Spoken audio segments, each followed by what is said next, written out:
in the General tab, apart from being able to choose what to do when opening files, there's this other option that says Window Background. And I'm going to be sincere with you. I don't think I've ever changed this option here. But let me show you what it does. And you might find a use for changing this background color. The background color is just the background of preview. Let me show you. I've got an open image over here. It's a portrait image. So I've got quite a bit of space to the left and right of the photo. And as you can see, this gray background, well, it's the same gray background. If I change the color, I'll be changing the color of the background interface in preview. So that's quite simple.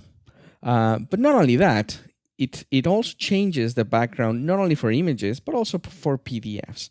Let me show you. Let me just close this one over here and go to the Finder and go to my Documents folder.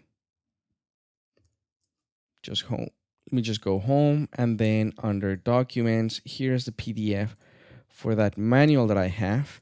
And you can see that green sort of outline around each one of the pages. Well, that green that you see there, it's previous background. So that background is not only for images, but it's also for PDF documents. Well, the interesting thing, though, is that this background, you may find it useful if you're displaying an image that has transparency. Let me show you. Just close this PDF. Let me just close this other Finder window. I've got a Safari window in the background ready to go. And check this out. This image over here has a little bit of transparency around it. Now, we don't notice the transparency over here. To tell you the truth, I already looked into the image, so that's how I know that it has transparency. But let me show you. I'm going to right-click on the image in Safari, choose the option that says Copy Image.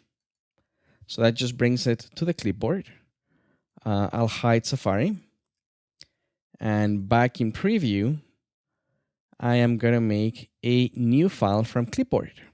So there you go. You just learned a new feature in Preview, which is that you can copy something, especially a graphic file, and then make a new document from the image that it's in the clipboard. And as you can see here, the gray is actually replaced by the green, and you can see better, I guess, where the transparency of the image is actually applied. You can see there's a little bit of a drop shadow, and that drop shadow is part of the PNG document that was originally on Apple's website. So there you have it. Oops, I just changed that by mistake. That's why you can change the background color to something different. You can actually see the transparency, especially when you have images that have transparency. You can actually determine what areas are actually transparent on that image that you're opening.